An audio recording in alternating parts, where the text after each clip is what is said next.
This evening, as has been suggested, we are dealing with what's called two-thirds world Christianity, and dealing with two examples which impinge upon Canadian Christianity. So I hope it won't just be dealing with something out beyond our normal interest and experience, but will be very germane to our own experiences, and increasingly so as time goes on. We are dealing with this two-thirds world Christianity in two highly developed and sophisticated cultures, in which accepted wisdom has assumed that Christianity would have a difficulty in expanding. As I think we have just mentioned in some other circumstance, perhaps off the cuff, the usual interpretation is that Christianity in the two-thirds world develops best where the people are animistic, tribal, and of a basically oral culture. Such people are frequently, it seems, drawn to the Christian faith. But those who have a long-standing and highly developed and sophisticated culture, it's often been assumed that they will be very difficult. And yet, as we look at these two movements, I think we see that there may be another side to that story, although we could say particularly in Chinese Christianity, there has been a long contact, and only now, after that lengthy period of time, is a very significant Christian response coming. In teaching about Chinese Christianity to my students in Toronto, and realizing that at least a quarter of any class will be of Chinese extraction, I often try to remind them that we are now in the fifth phase of Christianity in China. The first one is with the Nestorians, who went across from Persia along the Silk Route back in the 8th century, and there was a Christian church of some visibility in China for about 2 centuries. Then that faded away, and then we have the Franciscan priests who accompanied Marco Polo at the end of the 13th century. That, again, seems to phase out, and then we have the Jesuits and other missionaries at the time of the Reformation. And there has been some constant Roman Catholicism from that day to this, although in the late 17th and 18th century it was pretty well an underground movement. Then, as the fourth movement, we had the Protestant missionary movement of the 19th century and on up until the communist takeover in 1949, and now the historians of Chinese Christianity tell us we are in the fifth age. So it's been a long time, a very, very long time, well over a millennium of Christian involvement in China, and yet only in very recent days are we seeing a large-scale turning to faith in Jesus Christ. Korea is much briefer. There was a small Catholic presence during most of the 19th century, terrible persecution. On several occasions, the community, at least in its leaders, was virtually wiped out, and Roman Catholic Christianity has never really recovered from the terrible 19th century in Korea. Protestant missionaries entered in the year 1884, only 111 years ago, and Korea has been one of those marvels of the growth of Protestant Christianity in the world.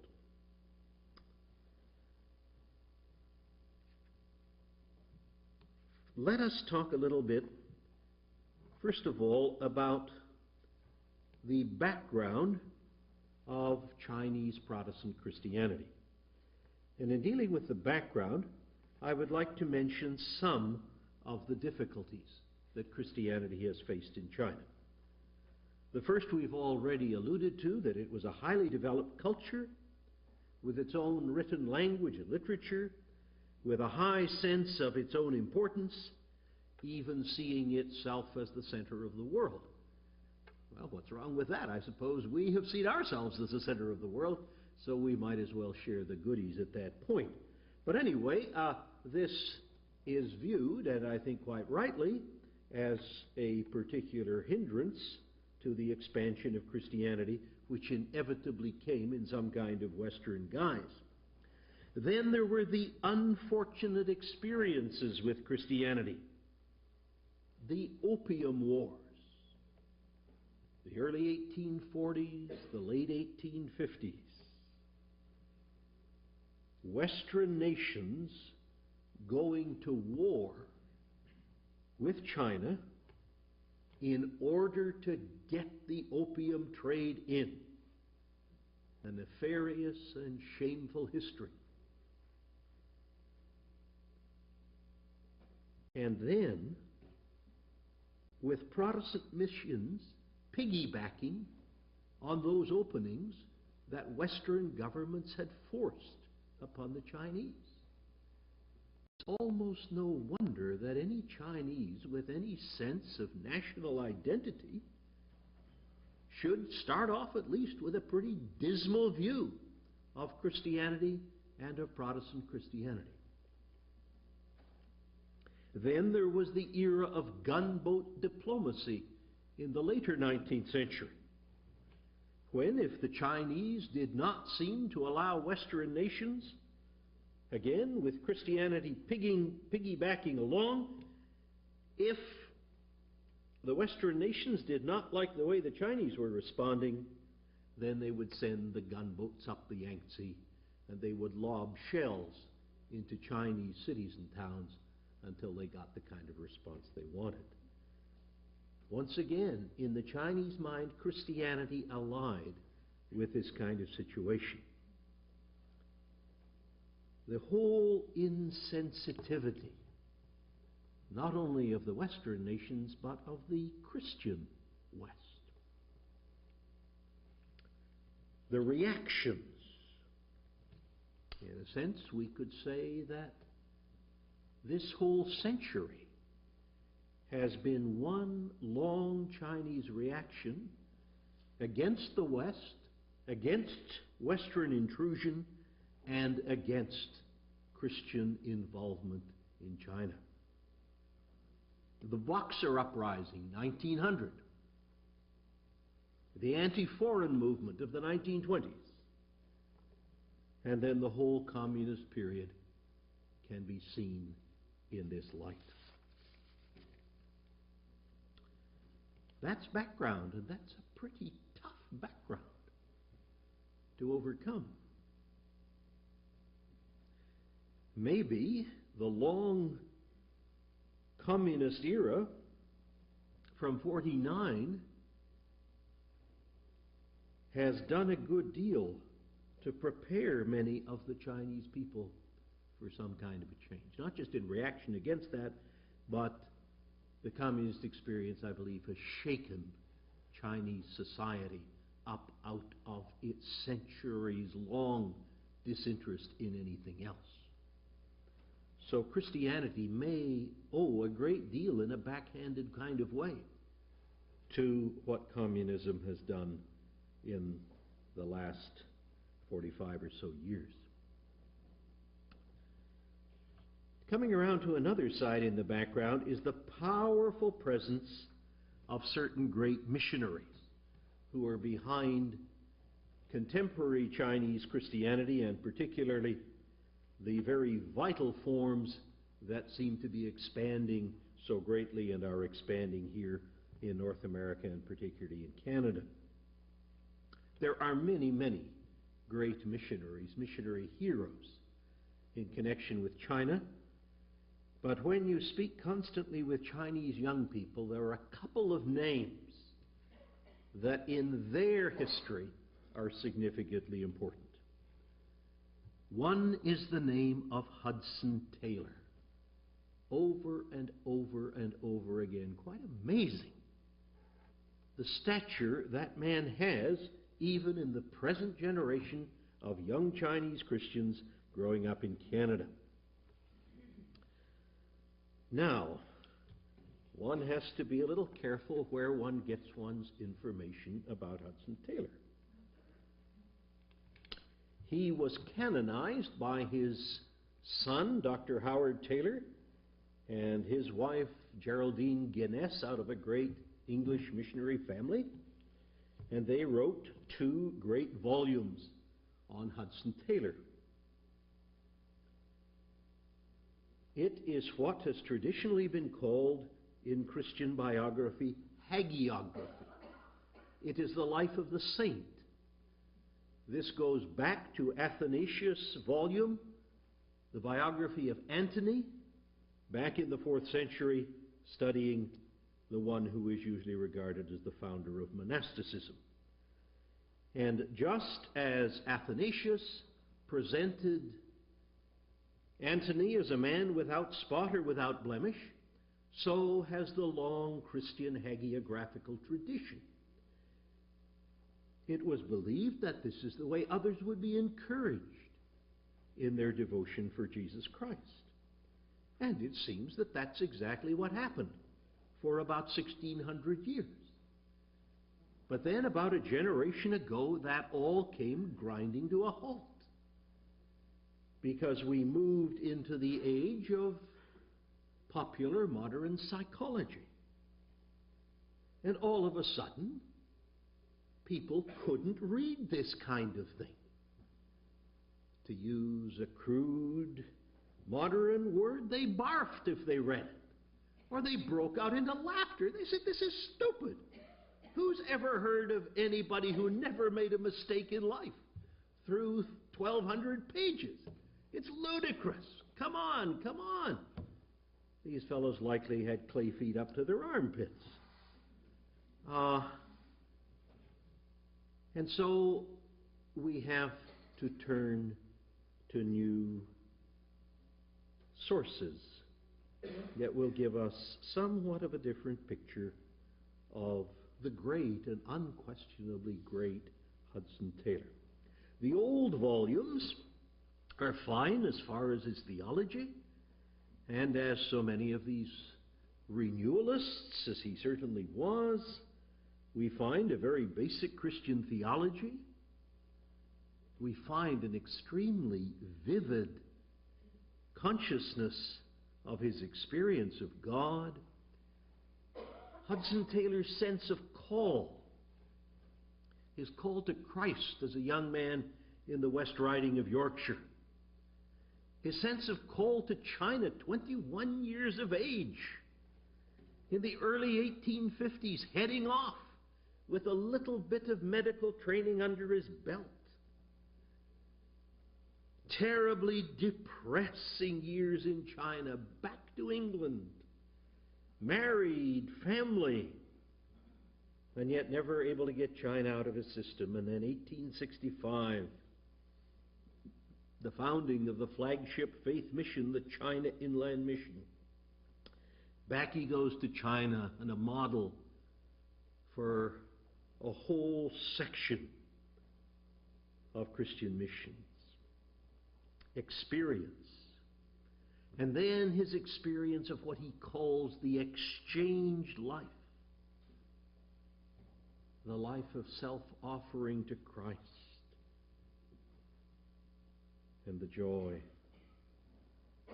that comes through that. And then his faith principle. The direct activity of God by the Holy Spirit. God providing funds, but it's a lot more than that. It's providing missionaries. How Hudson Taylor would pray year by year for a specific number of missionaries. He was probably the world's worst recruiter because very conscientiously he felt his job was to keep people away until they could do nothing else but come to China. You can't help but admire the man immensely. Now, maybe he knew something about psychology, and if you make it tough enough, more and more people will want to come. I don't know, but I've always thought there was a tremendous gut-level honesty about this man Taylor. He wouldn't take people's money. He would say, give yourself to Christ first before you may be fobbing God off with your money. A small, a quiet man, but he certainly had tremendous strength. And then, of course, this direct activity of the Holy Spirit, this immediate activity, was also found in the direction of the mission. There was no mission board back home. Oh, there were one or two people in London who collected money, but the direction was on the field. He said, what could a group of people back in London know about what's going on? We've got to be on the field, and God will lead us there directly as to what we should be doing. I don't think it's brought out enough what a critique Hudson Taylor is offering of the standing order of Christian missions as he found it as he moves into the mid-Victorian era. Protestant missions, like Protestant denominations in the 19th century, were becoming very well organized, very businesslike, very entrepreneurial. And Hudson Taylor said a pox on the whole thing. He had no use for running the work of God on a business-like model. Very radical critique. Now, some of this is in the people we're talking about, the Chinese Christians, even of our own day. But it means they're very open to renewal because they expect God is going to work very directly, very immediately by His Spirit. And all sorts of things are going to be shaken up. But this kind of thing is very much within their blood. Another thing we get through the whole Hudson Taylor heritage, which is so strong for so many of the Chinese Christians of our day, is that while we've talked about the Pentecostals on one hand, we've talked about the evangelical Anglicans on the other, what we get through Hudson Taylor's China Inland Mission, faith mission movement, is a representative of what you might call evangelical transdenominationalism. And this is writ large over much of the Chinese Christian community of our day. They slip back and forth between denominations in the most amazing way. A man may be pastoring a Baptist church this week. Next week he may be pastoring in the Christian Missionary Alliance. It doesn't mean he's unloyal to where he has been or where he is now, but there is an astonishing fluidity. It's very different from the Pentecostalism we've looked at. It's extremely different from the evangelical Anglicanism we've looked at. But it's a tradition, it's a heritage, and so much of the Chinese world works in that. And unless we understand that, I think we will have great difficulty in understanding some of the things that are going on. One area in which new research is a great help, and we must have it for Hudson Taylor, is to see his sensitivity, his need of feminine input. Now, usually the great saint, male or female, is sort of an asexual being. And one would certainly gather that from the 2 fat original volumes on Hudson Taylor. But a well-known English Christian biographer and historian by the name of J.C. Pollock, realizing way back in the 1960s that we needed more on Taylor than we'd ever got, wrote a little book called Hudson Taylor and Maria. And what a different life of the saint that is. We learn that Hudson Taylor was engaged to 3 young women at the same time. Now, you would never get that in a biography of the saint. They might not say anything about his engagement at all. He would just sort of arrive married someday. Now, it's probably not as bad as it looks, because one girl was in Huddersfield in Yorkshire, and mail took about 8 months. And so Hudson had written her that he knew that his calling was China, and they would not get on there together because she didn't feel that sense of calling. But she hadn't got the letter.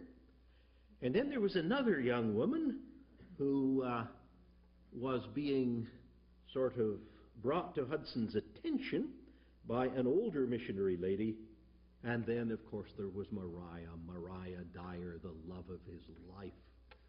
And what a match that was. And the power she was to him, kind of like General Booth and Catherine. I mean, where would General Booth have been without Catherine? Well, the same way. Where would Hudson Taylor have been without Maria? And then when Maria dies fairly early, he marries twice again.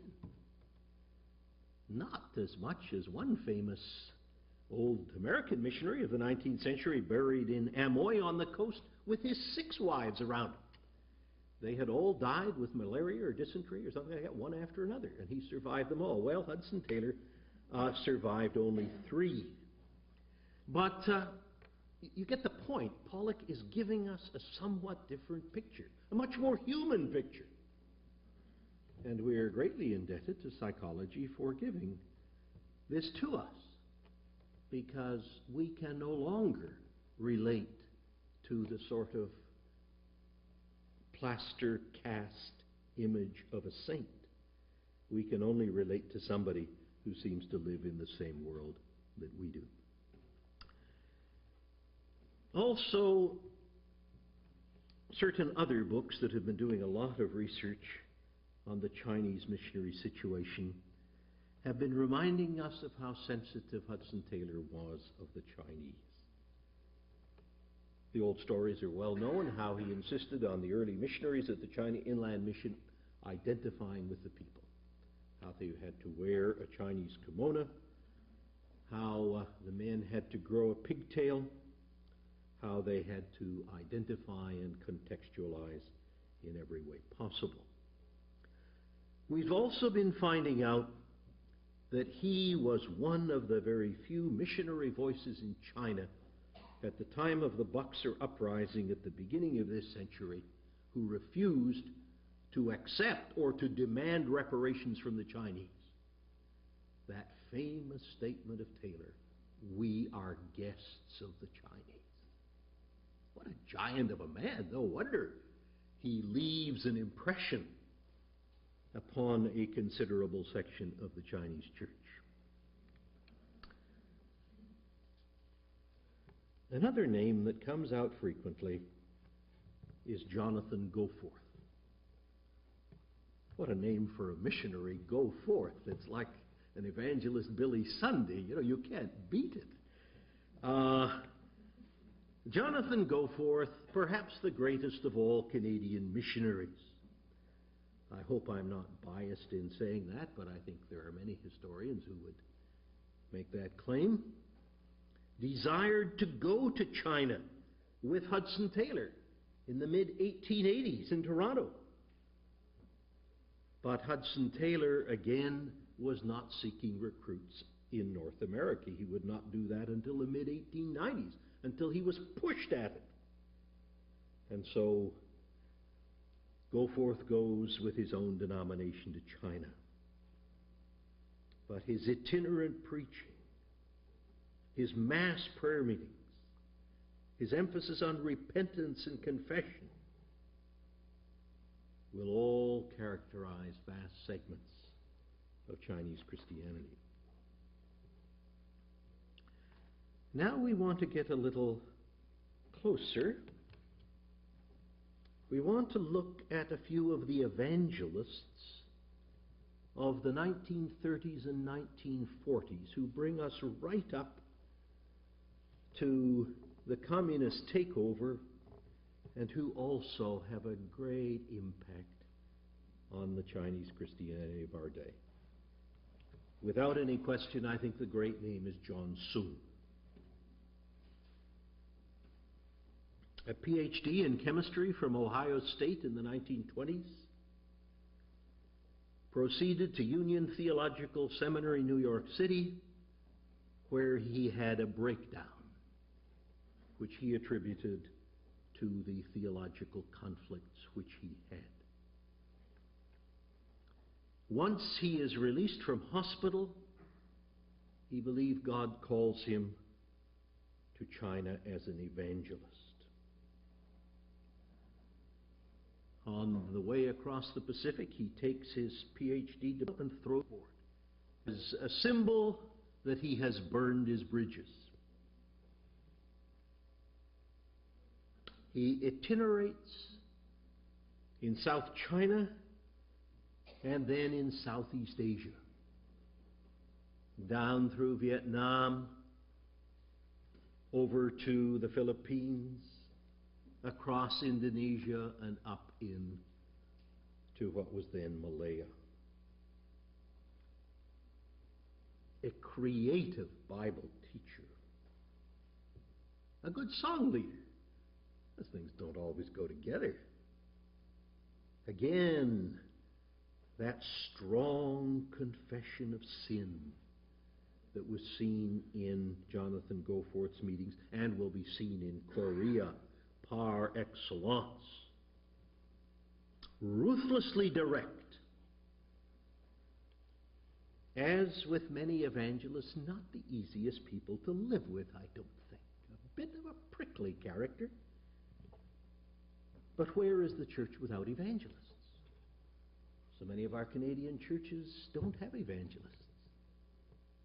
It's not too hard to correlate the lack of evangelists with declines in the church. The church has to have those engaged in evangelistic ministry. And John Soong was certainly doing that. Great congregations sprang up almost overnight. If you have contact with the Chinese communities that come from Indonesia, particularly from the island of Java, you won't find it hard to get stories about John Soong going into Surabaya, and almost overnight a congregation of 1,500 will emerge, which will last till today. These were not fly-by-night things that were going on. I have found it very interesting to talk with Chinese students of our day and say, anything about John Soong in your background? These are who, I know they have Christian backgrounds. Of course, the great bulk of Chinese Christian young people today are first-generation Christians. But if they have a Christian background, I like to ask them about John Soong. So often you get, oh, yes, yes. I really hit the jackpot a few weeks ago. I was talking to a young Chinese Methodist, and he said to me, John Soong, he said, my grandmother in Hong Kong in her 90s was a Bible woman with John Soong. Oh, I said, tell me more. Tell me more. I want to hear all about it. You know the phrase Bible women, very, very common in China. Worked alongside the missionaries, and then obviously were working along, engaging in women's ministry with the various national evangelists. Another one is Wang Mingdao,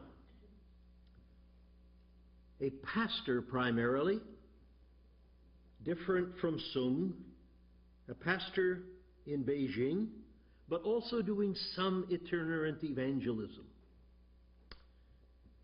A powerful Bible teacher, imprisoned by the communists for over 20 years. His trial is very famous among Chinese Christians because he refused to denounce any other Christian, Chinese or Western, and that was the only way to save your skin. And this man was put in jail in the mid-1950s, and there he languished until the late 1970s, coming out as a man about 80 years of age, only to live on till 1991. And as you hear the Chinese Christians of our day talk about Wang Mingdao, it's almost like what we read in the various stories of the martyrs. This man went into a living martyrdom, and then he came out broken in body, not in mind. And many Chinese Christians visited him in his latter years, but giving a tremendous sense of the seriousness and the significance of Christian life and service, and how one never can deny Jesus Christ, even under the most dreadful situations.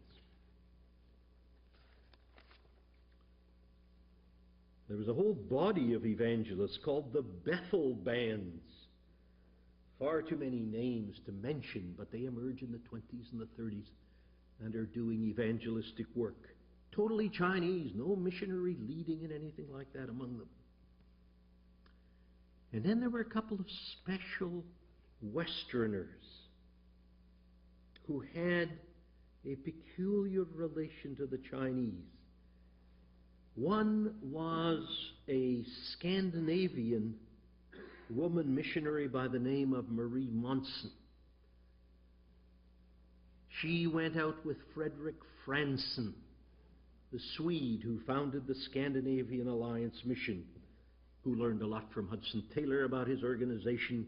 Also, whenever he would come to Chicago, which was a great center of Swedes in America, he would work closely with D.L. Moody, the evangelist. Marie Monson went and gave her life in China, and her ministry, evangelistic missionary with a great deal of the miraculous involved in it, is a key component. And then a man who only died a few years ago by the name of David Aidney, a young English graduate of Cambridge University who had been brought up in Bucharest, where his father was an Anglican missionary to the Jewish people. And this missionary siring 6 children, all who became missionaries. And one, this son David, after his graduation from Cambridge University, went with the China Inland Mission, and he was directed into evangelism in the universities among students between 1943 and 1949. And so much of that then would spill over after the takeover of 49 into Hong Kong and into Singapore, and then in a secondary sense out throughout the 40 million Chinese of the diaspora outside of mainland China. It would be hard to overemphasize this university ministry and the kind of leaders that came out of it, who in many ways are still, although they're getting on in years now, many of the key Christian leaders of the Chinese church in our day, who in turn are producing new generations. Let's say a little bit about Hong Kong and Singapore between 1949 and today. The two dynamic centers among the Chinese of the dispersion. Student Christian leaders from mainland China settled in Hong Kong in the 50s. They led very effective evangelistic and discipling ministries in high schools and in universities, producing in turn many pastors. Such outstanding leaders as Dr. Philemon Choi. I don't know if any of you have ever met Philemon. Medical doctor. Did his undergrad studies at one of the Hong Kong universities, came to the University of Manitoba in the early 60s, did his medical degree, and then went back to Hong Kong. You talk about a leader, a man of vision. I don't know where his medical practice has gone. I imagine down the drain somewhere. He leads the breakthrough ministry in Hong Kong. This is housed in a 10-story modern office building, floor after floor devoted to various forms of Christian ministry. On the top 2 or 3 floors, Breakthrough magazine is edited. It is a glossy production which is sold in the newspaper kiosks of Hong Kong and has a huge circulation. It's read widely by all kinds of people. And then there are magazines of similar literary interest for high school students, for women. So it goes. Other floors have a counseling center. This is something that is fairly new in Chinese Christianity. The main floor, there is a coffee house, and there young people can come and read their poetry and put on dramatic presentations.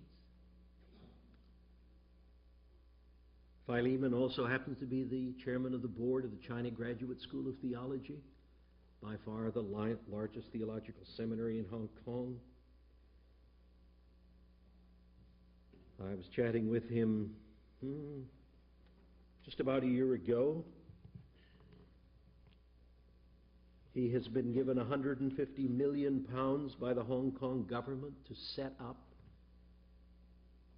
a home and training center for delinquent youth out in the New Territories, the area out beyond the hills.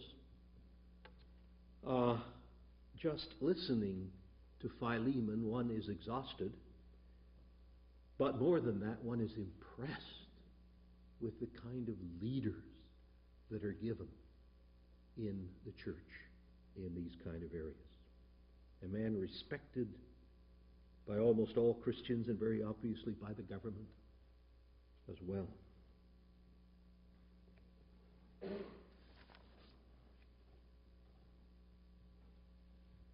In Hong Kong, the two most vigorous denominations are the Baptists and the Christian Missionary Alliance.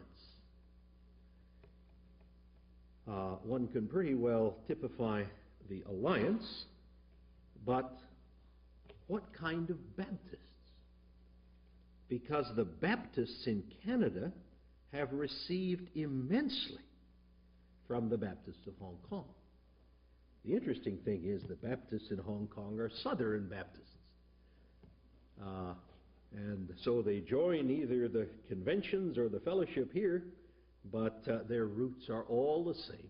It just seems to happen who they meet first time round here in Canada.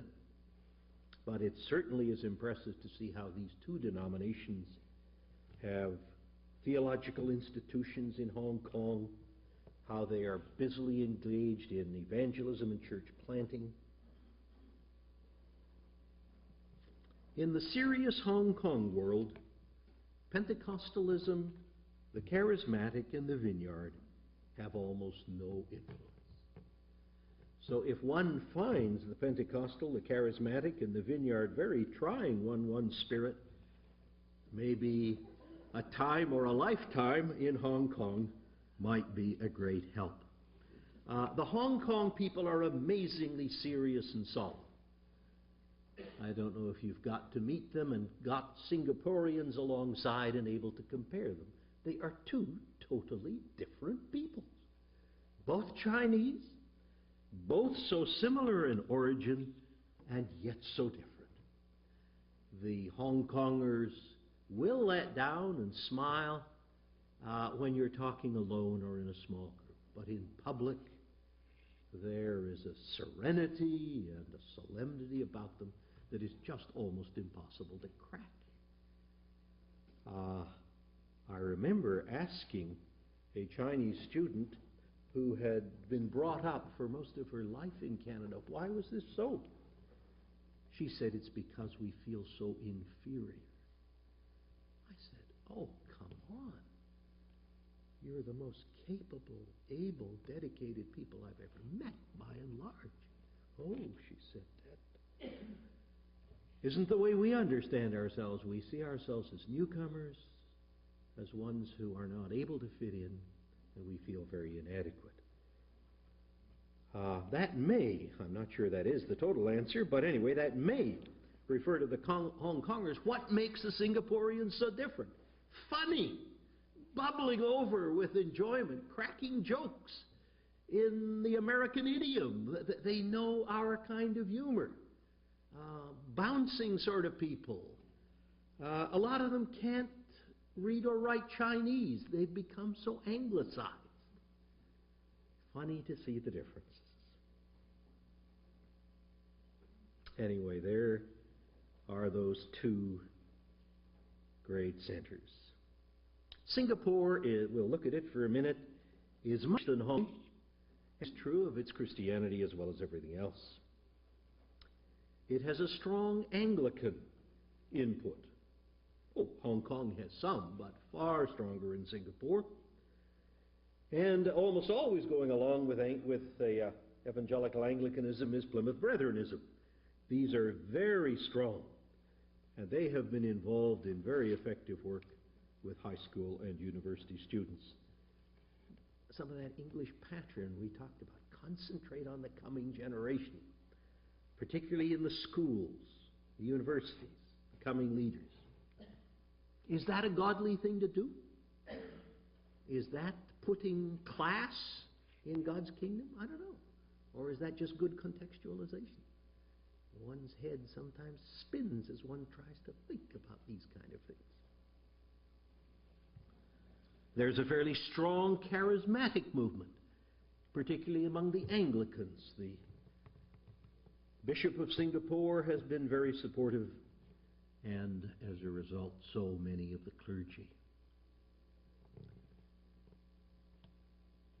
So effective has Christian ministry been in Singapore that 1/3 of university graduates of Chinese extraction, and the Chinese are, I think, about 70% of the population, if not more, about 1/3 of those of Chinese extraction profess faith in Jesus Christ. At the University of Singapore, if you call a meeting of Christian faculty, you will get several hundred in attendance. Apparently, virtually all the medical faculty, all the law faculty, profess to be believers in Jesus Christ. You get the interesting situation in Singapore, and to some extent in Hong Kong, but not nearly as much, is that the higher the level of education, the more Christians there are in the population. We would often think it's the other way around in North America. Here in these countries, it's a very interesting situation.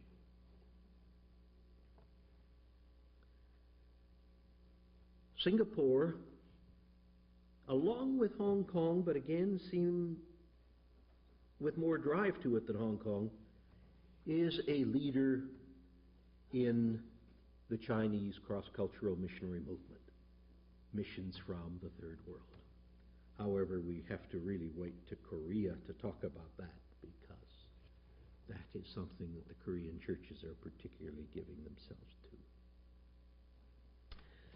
Let's say a word about mainland China after 49. Christian life and witness was greatly restricted by the communist takeover, to put it mildly.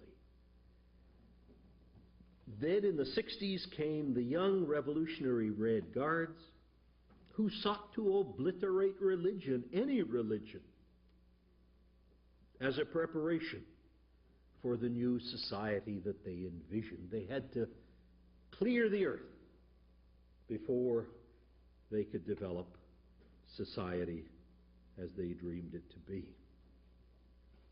Yet when the walls cutting China off from the rest of the world started to be removed in the late 1970s and early 80s, it was found that in a generation of suffering, persecution, and martyrdom, such as the church had not often experienced throughout its history, one of the greatest seasons of Christian growth had occurred.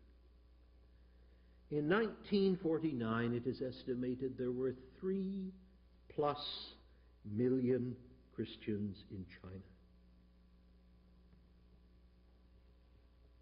30-odd years later, a generation later, there seems to be pretty general agreement today that that number had increased some tenfold. So that by around 1980, we were dealing with a church in mainland China growing out of that terrible period of stress and strain of now about some 30 million people. Terribly hard to get statistics on China, on Chinese Christianity, because vast sections of the church virtually worship underground and have no links with anything official. In fact, look on the Christians who have certain official links with government as being those who sell out the Christian faith. Exactly the same kind of thing as went on in Russia and in the Ukraine, and we can go through church history and we will find this kind of dichotomy. How do you respond to terrible persecution? Do you try and adapt enough to the existing situation to survive and thus have some official recognized status? Or do you say the state has become demonic and any religion that ties in with it on any level and seeks any recognition is only going to be plagued by that demonic, and therefore we can have nothing to do with it, and so we go underground. So it's terribly hard to get statistics, but now that we're about 15 years on from 1980, it looks as if there's a fairly general consensus. Not everybody, but a great many will come at about that kind of figure.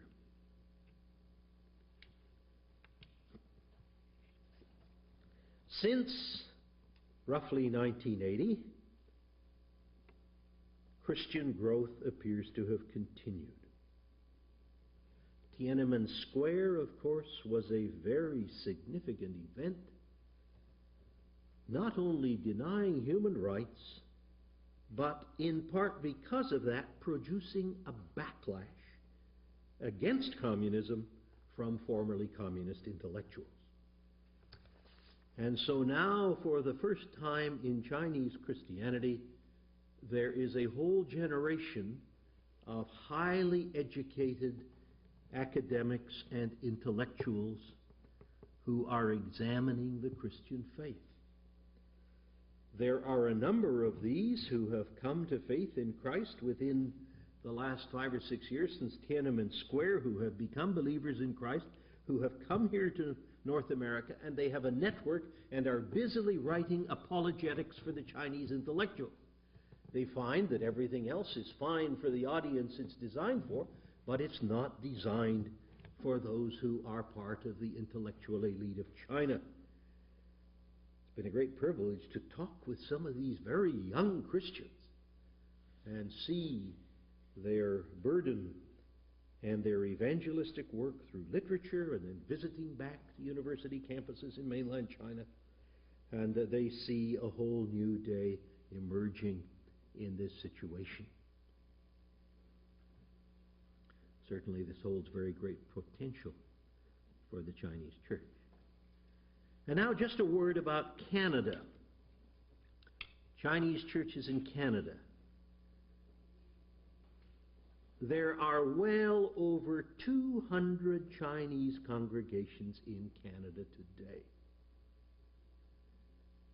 Many are among the largest congregations of any kind in their respective communities where they're located, and many of them are among the most vital congregations. The two major centers are Vancouver and Toronto. The accepted wisdom is that when the planes fly across from Hong Kong, they stop in Vancouver, and the extremely wealthy and the retired get out. And one of the reasons, only one, but one of the reasons that British Columbia has scarcely felt the recession of the last 5 years has been this remarkable injection of Chinese money. Because there's all the battles in Vancouver over the humongous homes in Kerrisdale, if you know the area that Chinese are building, the other part of the accepted wisdom seems to have been forgotten, and that is that the younger business people head straight for Toronto. They're near the New York money markets, and that's where they want to be and to flourish. Toronto is the most desirable city outside of China or Hong Kong, Singapore for Chinese. They say it's because the Chinatowns, and Toronto now has 5 Chinatowns, that they feel more like home than anywhere else. Not all Torontonians would take that as a compliment, but anyway, that seems to be the situation. And then, of course, there is the fanning out to all our other major geographic centers. And so here the Chinese churches are developing.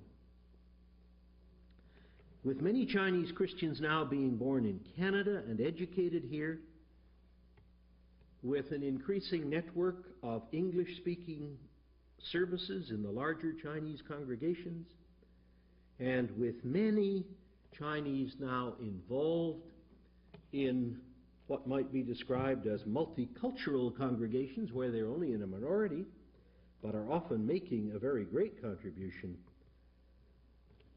I think we can make a general prediction that the Chinese are going to be giving a great deal of leadership to Canadian Christianity in the fairly soon coming days.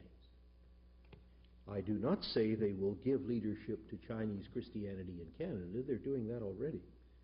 I believe all of us, in whatever Christian organizations and denominations we may be involved in, sooner or later, and probably sooner, we're going to be finding out that there is Chinese leadership.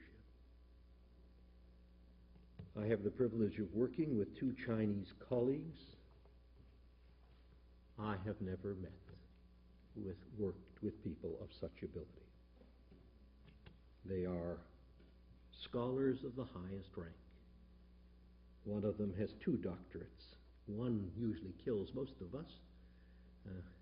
One of these chaps has a D.Phil from the University of Oxford in theology and a PhD from the Chinese University of Hong Kong in Chinese culture. A leading student of Buddhism at the University of Toronto told me that she would not convene a conference anywhere in North America on Buddhism without inviting this theological professor, because of his profound understanding of Buddhism, although he is a Christian theological professor. But not only are they academics, they are pastors, they are evangelists, they are disciplers, they are networkers, they are fundraisers, you name it. I don't know any Canadians who have the range of abilities and gifts that these Chinese Christians have. And I don't say that to put anybody up or anybody down. It just is, having worked with them intensely for a number of years, I believe that they are one of the greatest gifts that God is giving to us in Canada. And it may well be that the revitalization and rejuvenation of Canadian Christianity will lie largely in the hands of Chinese brothers and sisters.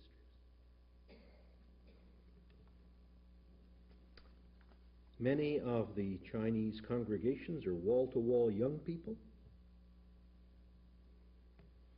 Others are growing. I was telling a Chinese pastor the other day, you sound like the way bishops emerged in the early church. John Cow came to Toronto 20 years ago from Hong Kong, started the Toronto Chinese Community Church. It grew and grew and grew. Now there are 9 services in that building on a Sunday.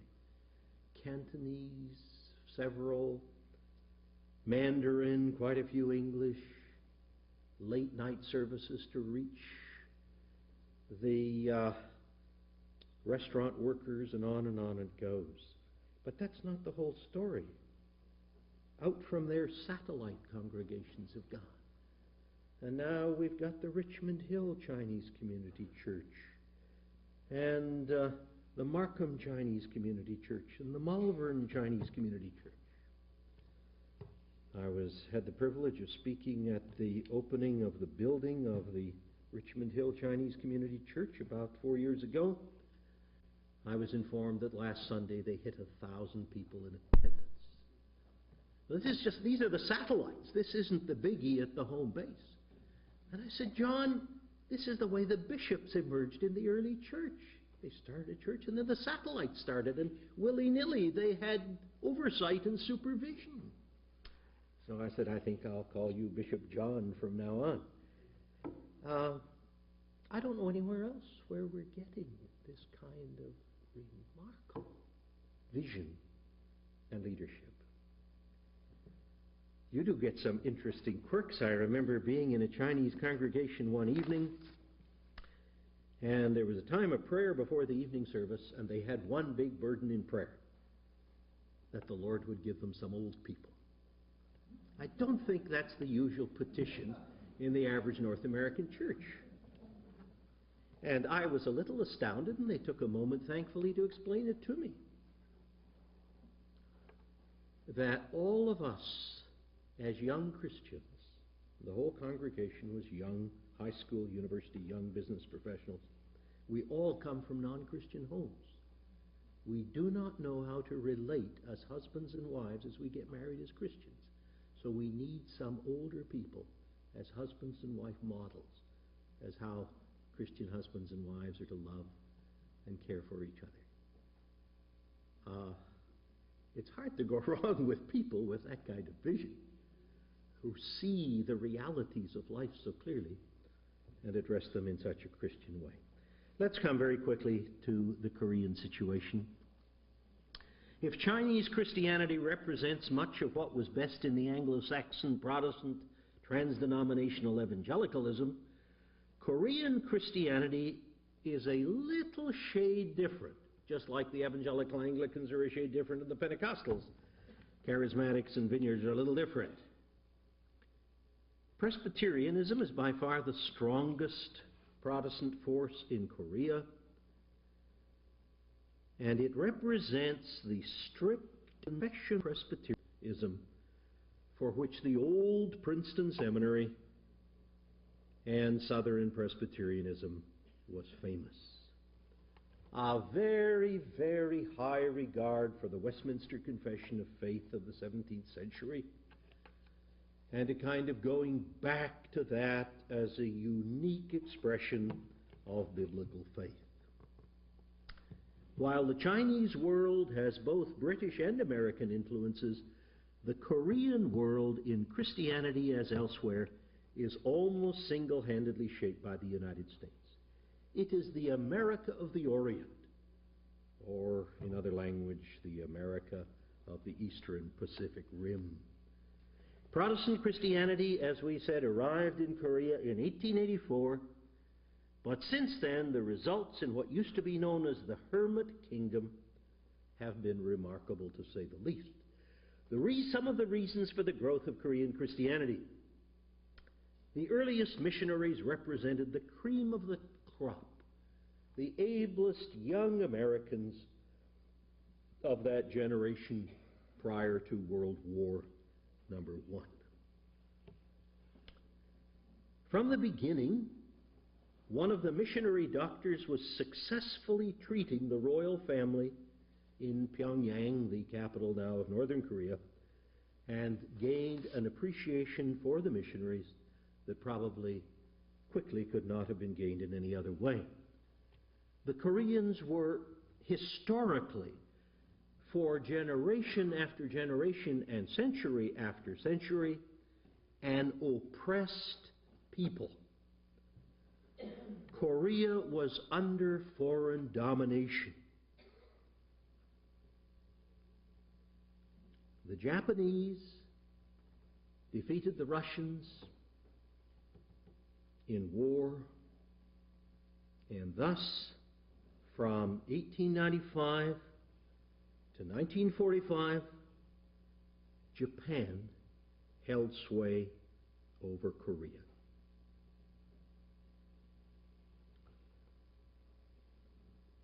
The Korean missionaries sided very clearly with the national Korean people. And thus Christianity got a very favorable reputation among the Koreans. One again is reminded of how at various times in Christian history, nationalism, while it may have been a hindrance in some ways, has also been a very impelling power in the growth of Christianity. The indigenous principle was early introduced to Korean Christianity. I don't know any country in the world where within the early part of the first generation, the indigenous principle that the national church from the start is to be self-governing, self-propagating, and self-supporting. The indigenous principle. It happened in this way. A famous American missionary to China, Charles Nevius, who had spent almost all his adult life in China, and who is widely known and still is read by some today for his great works on demon possession on the mission field, he had given much thought to the indigenous principle. And in the very early days, the Korean missionaries invite him to come. And they put the Korean church on this basis. It's self-supporting. All places of worship were to be provided by local Christians. No external money was to be used for church buildings. Each group of Christians was contribute to the salary of the Korean who was involved in a circuit kind of ministry around among the congregations, most of which were fairly small. When settled pastors arrived, when it was time for that, when the churches were large enough, their salaries were provided entirely by the local Christians. Churches were expected to found schools. Now, often that was fulfilled more in the failure than in the fulfillment of it, but still it was there, and a large part of the school money was to be provided by the local Christians. You get the point. The new Christians are being made responsible right from the word go. They were to be self-governing. Every new congregation was to be led by its own elders. In meetings of the circuit, this is sort of a Methodist term, but it was used among the Presbyterians and the Methodists too, as they came in as a much smaller group. Meetings were to be held drawn from a number of the congregations on the circuit for leadership training. And by the year 1907, the first presbytery in Korea was founded. The missionaries were members of it, but had no leadership positions. And the missionaries were big and wise enough that they stayed in the background and let the Koreans be self-governing. And then self-propagating. Every believer in Jesus Christ was to be a learner from someone else and a teacher of someone else. Systematic Bible study for every Christian under a group leader or the person involved in the circuit. And every group leader or circuit helper was to be under the Bible teaching of a missionary. 1 week a year for every congregation for full-time Bible study. And winter Bible institutes of 2 months in length for all group leaders, assistants, elders, Bible women, deacons, exhorters, on and on the list goes. A church being taught how to disciple, how to evangelize, how to build the church.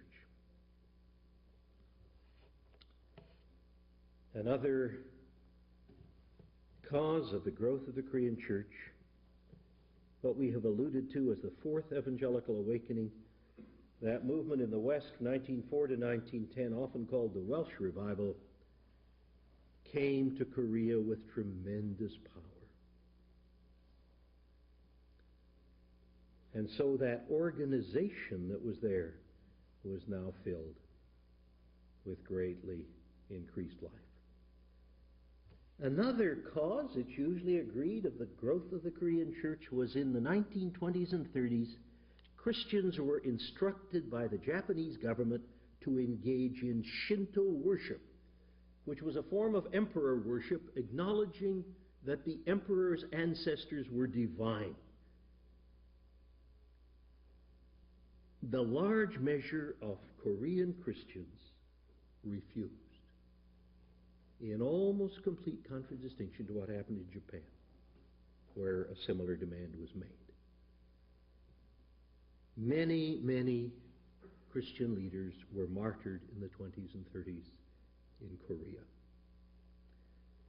The Christians were bound together by these martyrdoms and given a new sense of identity and significance.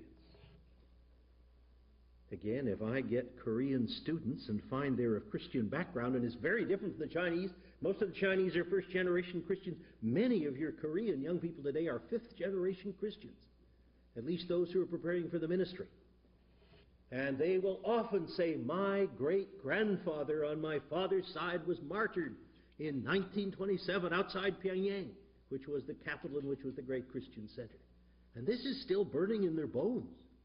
They are part of a people who've endured martyrdom for Christ. And it puts a tremendous dynamic into the Korean Christians. And then there was the suffering, of course, of the Korean War in the early 50s. And then the Russian takeover of North Korea, and that's where most of the Christians were. So they had to flee to the south. And everything we see today in Christianity in South Korea had to come tearing to the south just over 40 years ago. And these people have suffered and suffered and suffered. Out of that, the church has come. The growth of the Korean church by 1973, Christians in South Korea had grown to 4.5 million, some 10% of the population. By the mid-80s, it was 20%, about 9 million. And today, about 14 million, almost one-third of the population of South Korea, profess to be believers in Jesus Christ. Korean Christianity perhaps characterized most vividly by prayer. Every morning, early prayer meetings. We have about 125 Korean congregations in Toronto. They're much smaller than the Chinese congregations generally. A 5:30 or 6 a.m. prayer meeting every day is the norm. Pastors, many lay people will be there. Corporate participatory prayer is what is engaged in. Everyone prays audibly at the same time. It may not sound very decently and in order, but I assure you these are Presbyterians of the Presbyterians, and no one is more decent or more orderly.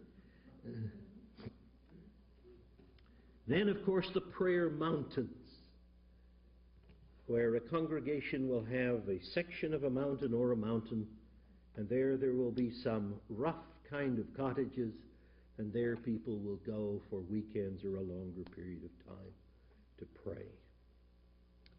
Now there are those who say that the Korean prayer life is influenced very greatly by shamanism, because there was an element of this kind of religion in Korea along with Buddhism and Confucianism and other things.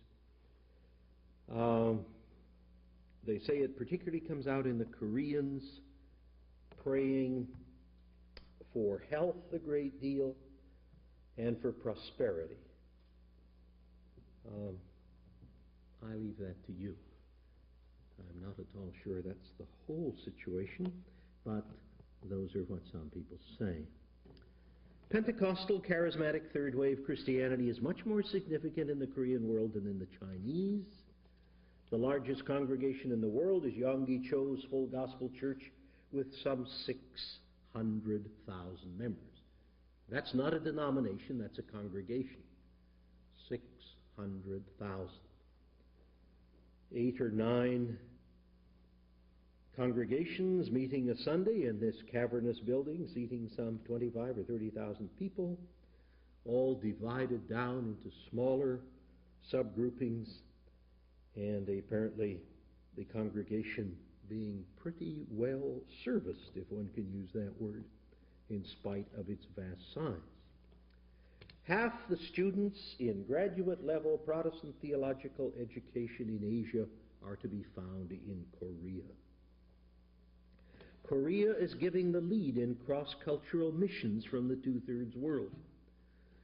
One Korean, in a burst of enthusiasm about 5 years ago, said that by the year 2000, Korea would have as many missionaries cross-culturally as all other Protestants put together. Now, whether they achieve it or not, I don't think matters a hill of beans. But the fact they've got that kind of vision,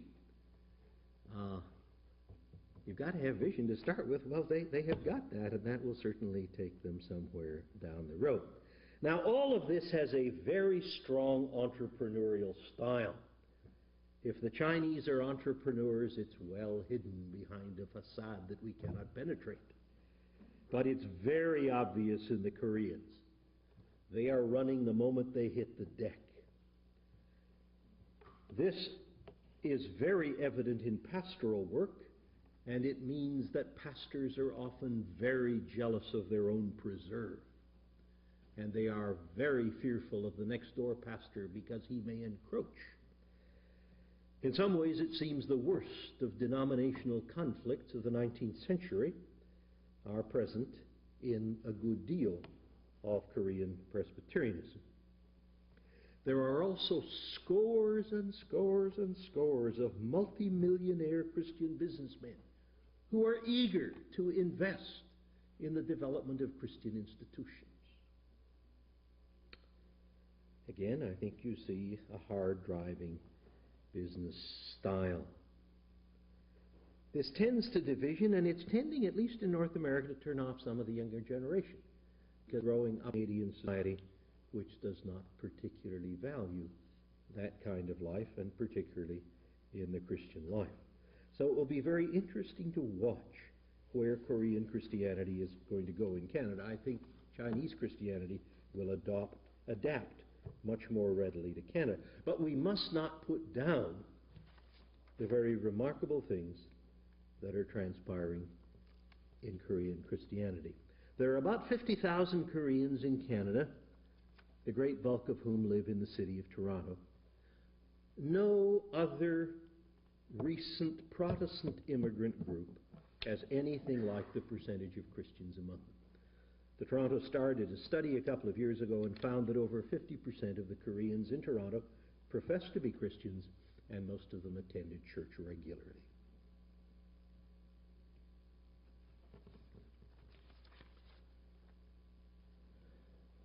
Just a few words in conclusion. The church in the two-thirds world is growing with remarkable rapidity. It is producing leaders of outstanding gift and ability. What is happening in our churches in the West is no longer determinative for world Christianity. We can be successful or we can be failures, and that is not going to create the ultimate ripple on world Christianity. What's happening in the two-thirds world is now determinative for world Christianity. I think it's salutary and healthy for us to realize the reality. With the mobility and migration of populations, Christians from the two-thirds world are coming to the secular West as well as to the closed societies of the Middle East.